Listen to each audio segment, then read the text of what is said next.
বিয়ে কারা কারা করেননি হাত তোলেন। জি, এগুলো বিয়ে করেনি। এ কি করছেন চাচা আপনারা এগুলো? ভাই দুঃখ বুঝতে পারছি আপনাদের, আপনাদের দুঃখ বুঝি। এত যুবক বিয়ে করেনি, চিন্তা করেছেন? আচ্ছা, কারা কারা বিয়ে করতে চান একটু হাত তোলেন তো ভাই।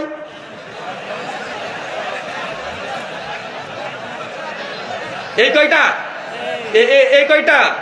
চাচা আপনারা চোখ বন্ধ করেন, ছেলেরা লজ্জা পাচ্ছে। আচ্ছা, যারা বিয়ে করতে চান কিন্তু আব্বা মা দেয় না, এরকম কেউ আছেন? আব্বা মা দেয় না, শুধু ছোট। মাশাআল্লাহ, মানে লজ্জা পাচ্ছে অনেকে। মানে বিয়ে আমরা করতে চাই কিন্তু আব্বার মা বলে তুই ছোট, তুই বিয়ে করবি মানে বাপ মার কাছে সবসময় ছোট। ভাই আছে না নাই?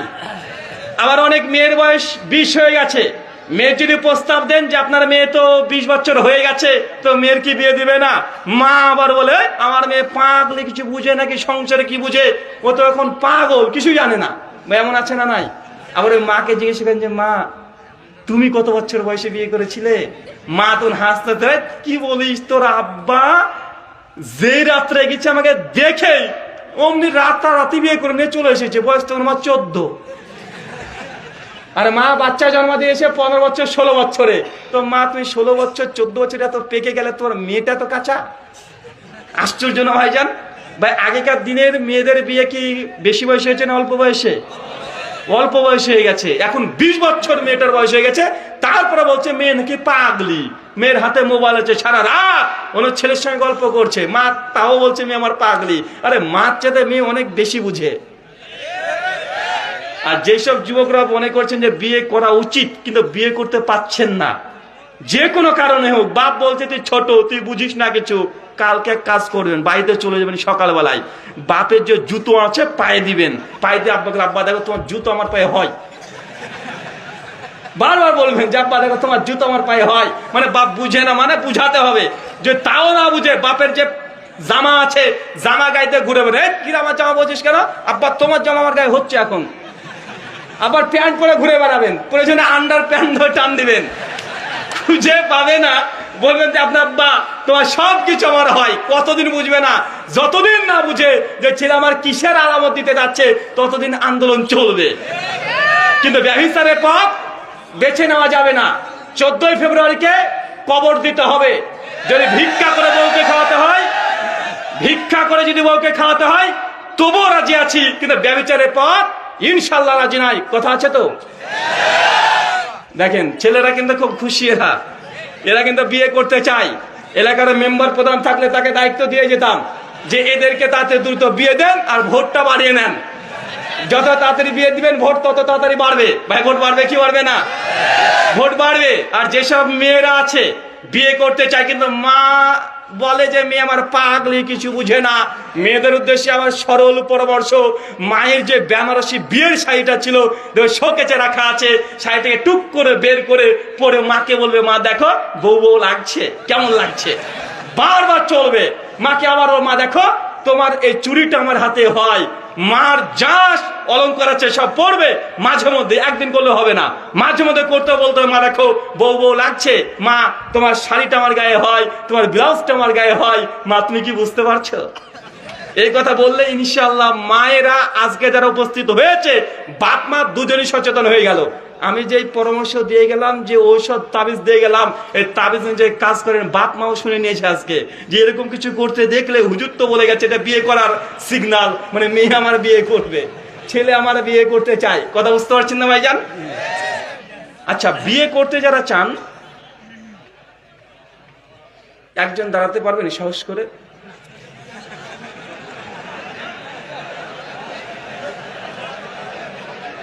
দেখেন সাহস নাই বিয়ে করবে, এটা দাঁড়ানো।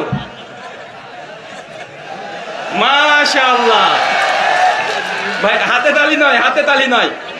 সূরা আনফাল আয়াত নাম্বার 38, হাতে তালি দেওয়া, সিটি বাজানো এটা ইহুদিদের কালচার, এটা মুসলমানের কালচার নয়। তাই সর্বোচ্চ তাকবীর ধ্বনি দিতে হবে ইনশাআল্লাহ, ঠিক আছে? এছাড়া অন্য কিছু নয়। আচ্ছা, যারা বিয়ে করতে চান ছোট্ট একটা আপনাদেরকে কাজ দিয়ে গেলাম, হোমওয়ার্ক। তিনটে দোয়া মুখস্থ করতে হবে। মুখস্থ না করলে আপনার জন্য বিয়ে করা ফরজ না।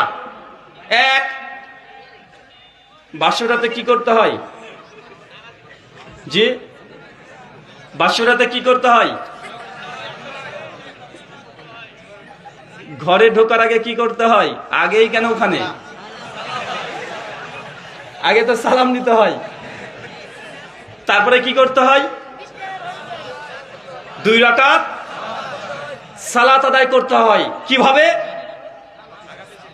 আপনি স্বামী থাকবেন সামনে, বউ থাকবে কোথায়?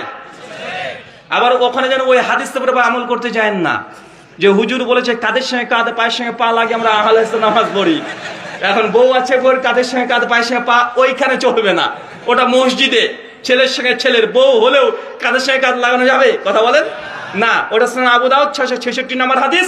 ওটা ছেলেরা ছেলেদের কাঁধের সঙ্গে কাঁধ লাগাবে। বিয়ের রাত্রিতে বউকে সালাম দিয়ে ঘরে ঢুকবেন, তারপরে 2 রাকাত নামাজ, আপনি সামনে থাকবেন, বউ থাকবে পেছনে। কোথায়? কথা বলেন। তারপরে নামাজ শেষ হয়ে যাবে, আপনার স্ত্রীর কপালে হাত দিতে হবে। হাত দিয়ে একটা দোয়া আছে। কি আছে? একটা দোয়া আছে। ওই দোয়াটাকে জরুরি ভিত্তিতে মুখস্থ করতে হবে। এখন দোয়া জানেন না, বিয়ে করে বসে আছেন। স্ত্রীর কাছে যেতে হলেও একটা দোয়া আছে, মুখস্থ আছে? হ্যাঁ, কার কার মুখস্থ আছে? হাত তোলেন। যারা বিয়ে করেননি তারা দেখেন, মাত্র 2 জনের মুখস্থ আছে। এদের জন্য বিয়ে ফরজ? এটা শরীয়তে জানেন আর বিয়ে করতে বাপ মার তো দোষ নেই, আপনার দোষ তো। স্ত্রীকে কিভাবে ইসলামিক ভাবে তার কাছে যেতে হয় এটা আপনি জানেন না, আর বিয়ে করতে আসছেন।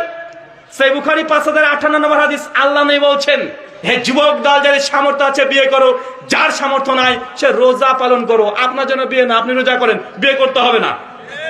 আপনার জন্য বিয়ে না, রোজা করেন। কারণ আল্লাহ নবী 2টো পরামর্শ দিয়েছে, যার সামর্থ্য আছে তাকে বিয়ে করতে হবে, সামর্থ্য নাই কি করতে হবে?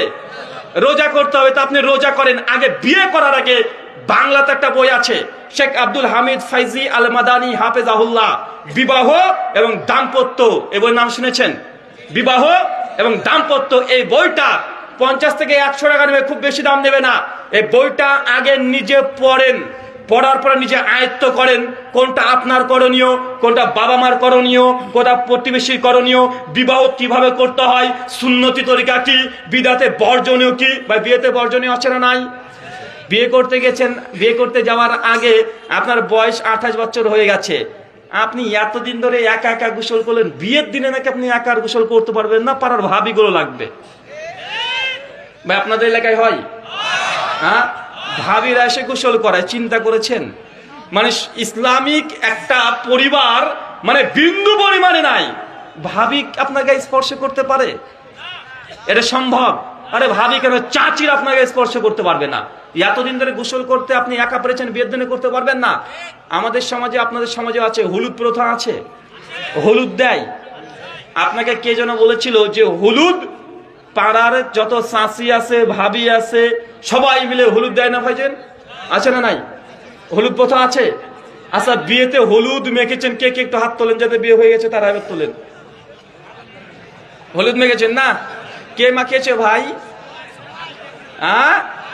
ভাবিতে? হ্যাঁ, আগে হয়েছে কাজ। বাসর ঘর সাজায় কে? ভাবি। শেষ, ভাবি আগে শেষ, ওখানে ওই বাসর ঘরে অর্ধেক শেষও। বাসর ঘর সাজানো এটা সুন্নাহ, নবী সাজাতে বলেছেন। বাসর ঘরে মিষ্টান্ন রাখা নবীর, এটা সুন্নাহ। কিন্তু এই বাসর ঘর তারাই সাজাবে যার সঙ্গে আপনার বিয়ে করা হারাম, মা সে আপনার বাসর ঘর সাজিয়ে দিবে। কথা বুঝতে পারছেন না ভাইজান? ভাবির এই ঘরে কাজ নাই। এ ঘরে কার কাজ নাই? ভাবির কাজ নাই, পাড়ার মেয়েগুলোর কাজ নাই। এটা মা সাজাতে পারে, বোন সাজাতে পারে। এক কথায় আপনার সঙ্গে বিয়ে হারাম যার, সে সাজাবে, আপনার ছোট ভাইও সাজাবে না। আপনার ছোট ভাই এ ঘর সাজাবে না। কে সাজাবে? জোরে বলেন। মা আর বোন সাজাবে। বাইরেকার কোনো মানুষ যেন এই ঘরে প্রবেশ না করে। ছোট ভাইকেও অন্তত বাসর ঘরে প্রথম ঢুকতে দেবেন না, না, তার চিন্তা খারাপ হতে পারে। সুনান আবু দাউদ 1827 নম্বরে আল্লাহ নবী বলছেন, 2 জন ভাই প্রাপ্তবয়স্ক হয়ে গেছে, এক বিছানায় এক চাদর নিচে ঘুমানো জায়েজ না, হারাম। কথা বুঝতে পারছেন না ভাইজান? এই হাদিস জানা নাই? দুইজন প্রাপ্তবয়স্ক ভাই, আপন মায়ের পেটের ভাই, যমজ ভাই যদিও হয়, এক বিছানায় এক চাদর নিচে ঘুমানো ইসলামে জায়েজ না, হারাম। দুই ভাই যদি এক বিছানায় ঘুমাতে না পারে, তো পাড়ার ভাবিগুলো এসে, মেয়েগুলো এসে কিভাবে আপনার গোপন অঙ্গে হলুদ মাখাতে পারে, কিভাবে গোসল দেওয়াতে পারে? কথা বলেন। এই হাদিসের ব্যাখ্যাটা আমি আজ থেকে 3 বছর আগে বুঝতে পারতাম না যে আল্লাহ নবী কেন এই কথা বললেন যে দুই ভাই এক বিছানায় ঘুমাতে পারবে না, কি সমস্যা, দুই ভাই তো। পরবর্তী সময় রিপোর্ট, এখনকার আধুনিক রিপোর্ট দেখে অবাক হয়েছি। সমকামিতা বোঝেন? গে, সমকামিতা, LGBTQ, মানে ছেলের সঙ্গে ছেলে, মেয়ের সঙ্গে মেয়ে, দুইজন তারা শারীরিক চাহিদা পূরণ করছে, আছে না নাই? আমাদের ভারতবর্ষে এটা বৈধ করা হয়েছে, মানে এটা লিগ্যাল। বাংলাদেশে আন্দোলন চলছে, 5 বছর অপেক্ষা করেন, বাংলাদেশের আইন এটা একদম লিগ্যাল হয়ে যাবে। মানে বাংলাদেশেও ছেলের সঙ্গে বিয়ে করবে, মেয়ের সঙ্গে বিয়ে করবে। আল্লাহ নবী এই আশঙ্কা করে 1400 বছর আগে বলে দিয়েছে, দুই ভাইও যদি এক বিছানায় থাকে, এক চাদর নিচে যেন না ঘুমায়। আপনি যে মেয়েটিকে বিয়ে করতে যাচ্ছেন, এই মেয়েটাকে তার পাড়ার বান্ধবী, তার ভাবি, পারলে কোনো বন্ধু, তারা সে হলুদ মাখাচ্ছে, আপনার স্ত্রী গোপন গোপন জায়গায় হাত দিচ্ছে, ভাই ওই মেয়েটিকে আপনি আবার বিয়ে করতে যাচ্ছেন, আপনার আগে অর্ধেক শেষ। কথা বুঝতে পারলেন ভাইজান? এখানে আর একটা কথা মনে রাখবেন, ও হলুদ মাখতে হবে এই মর্মে কোনো সহিহ হাদিস নাই। একটা শুধু ঘটনা পাওয়া যায়, কোন এক সাহাবী বিয়ে করেছিল, তার শরীরে হলুদের রং ছিল। এই হাদিসটাকে দ্রবর্তী ব্যাখ্যা করে অনেকে বলেছে বিয়ের আগে হলুদ মাখা, কিন্তু আপনি হলুদ মাখাবে পাড়া মিলে, আলাদা অনুষ্ঠান করে, ঘটা করে, ইসলামে এমন কোন রীতি নাই। যদি হলুদ মাখতেই হয়, আপনার মা আপনাকে মাখিয়ে দিতে পারে, আপনি নিজে একা মাখতে পারেন। কথা কি বুঝতে পারছেন? এর চাইতে বেশি কিছু নয়। ছেলেরাও ছেলেদেরকে হলুদ মাখাতে পারবে না, মেয়েরা মেয়েদেরকে হলুদ মাখাতে পারবে না। এই হাদিসের প্রমাণ যে এক বিছানায় দুই বোন যদি ঘুমায়, দুই ভাই যদি ঘুমায়, তারপরেও এক চাদরের নিচে ঘুমাতে পারবে না। কেন? দুই ভাই যদি ঘুমায়, স্পর্শ ঘষাঘষি হবে, দুই বোনের সঙ্গে বোনের স্পর্শ হবে, তার গোপন জায়গাগুলো আল্লাহ নবী আশঙ্কা করে আগে থেকে নিষেধ করে গেছে। কঠিন হতে পারে কথাটা, খুব কঠিন হতে পারে, কিন্তু এটাই ইসলাম বলছে, এটাই শরীয়ত বলছে। হলুদ প্রথা নাই, খুব সর্বোচ্চ। নিজে একা হলুদ মাখেন, এত শক্ত। কথা কি বুঝতে পারছেন ভাইজান? আচ্ছা, হলুদ মাখার পরে আর একটা হয়, যখন বিয়ে করতে যাবেন, আপনি গাড়ি থেকে নামলেন, নামার পরে একটা গেট করা হয়, আপনার লেখা হয় নাকি? হ্যাঁ, গেটে কি লেখা থাকে? হ্যাঁ, শুভ বিবাহর নিচে কি লেখা থাকে? গেটের মূল্য লেখা থাকে নাকি আপনাদের এখানে? হ্যাঁ, যে 10,001 টাকা না হলে জামাইকে ঢুকতে দিবে না। আচ্ছা ভাই, আচ্ছা কারা কারা বিয়ে করেছেন, গেট পাস দিয়েছেন, একটু হাত তোলেন তো ভাইজান। গেট পাস দিয়ে কারা কারা বিয়ে করেছেন? ভাই গেট পাস লাগে না ভাইজান? আর গেট পাস যারা থাকে, কারা থাকে ভাইজান? এলাকার যত সুন্দরী মেয়েগুলো আছে, সব দুই দিকে লাইন করে দাঁড়িয়ে আছে, একদম ফুললে মিষ্টি নিয়ে। বর আছে, বরের সঙ্গে বরের 10টা বন্ধু আছে, সব ইয়াং সেজে গুজে চলে গেছে। মানে আগে থেকেই মেয়ের বান্ধবী 10 জন রেডি, ছেলের বন্ধু 10 জন রেডি। এরা এসে গেট পাস করছে, 10,001 টাকা না দিলে গেটের আর ফিতার কাটতে দেবে না। এদিকে মেয়েরা ঠেলাঠেলি করছে, ছেলেরা ঠেলাঠেলি করছে। আচ্ছা না নাই? কথা বলেন। এর চেয়ে নোংরা বিবাহ দুনিয়াতে আর কিছু হতে পারে না। মুসলমানের বিয়ে তো দূরের কথা, হিন্দুরাও এরকম নোংরা কাজ করে না যেটা মুসলমানরা শুরু করেছে। আশ্চর্য! আল্লাহ নবী বলেন, কোন মেয়ে যদি ছেলেকে দেখে, তার দৃষ্টি সংসার নিচু করতে হবে। ছেলেরা মেয়েকে দেখলে দৃষ্টি নিচু করতে হবে, এটা ইসলামী রীতি। আর আপনি বিয়ের বাড়িতে এত নোংরামি শুরু হয়, এটা গোটা বাংলাদেশ নয়, গোটা বিশ্বব্যাপী মুসলমানরা অমুসলিমদের কৃষ্টি কালচারকে আঁকড়ে ধরেছে একদম। এটা বন্ধ করতে হবে। যারা বিয়ে করতে চান, আবার বলছি সাবধান, বিয়ে যদি নবী সুন্নাহ মোতাবেক না করেন, যদি আল্লাহর সন্তুষ্টির জন্য বিয়ে না করেন, আপনার বউ পরে পরকিয়া করবে, এটাই ঠিক। কারণ আল্লাহকে অখুশি করে আল্লাহর আইনকে লঙ্ঘন করে বিয়ের রাত্রিতে প্রথমেই আল্লাহকে আপনি নারাজ করে দিয়ে আপনার পরিবারের সুখ আনতে পারবেন? কথা বলেন, সুখ আনতে পারবেন না। কেন? কারণ আল্লাহ নবী বলছেন নিকাউ সুন্নাতি ফামান রাগিবান সুন্নাতি ফালাইসা মিন্নি। যে ব্যক্তি যদি বিয়ে করতে চায় বিয়েটা আমার সুন্নাত, আর যে ব্যক্তি আমার সুন্নাত থেকে বৈরাগ্য পোষণ করবে ফালাইসা মিন্নি, সে আমাদের অন্তর্ভুক্ত না। তার মানে বিয়ে ভাই কিসের মোতাবেক হবে? কথা বলেন, সুন্নাত মেনটেন করে হবে। আচ্ছা, বিয়েতে কারা কারা যৌতুক নেবেন? হাত তোলেন। হ্যাঁ, বিয়েতে যৌতুক কে কে নেবেন? নেবেন না?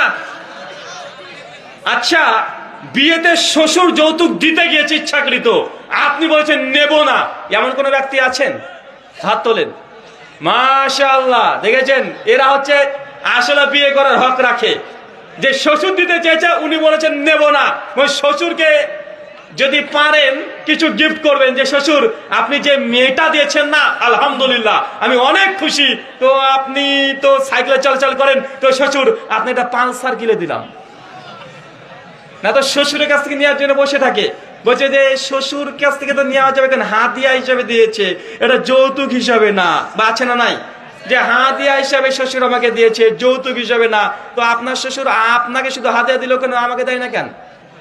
আপনার শ্বশুর আমাকে দিচ্ছে না কেন?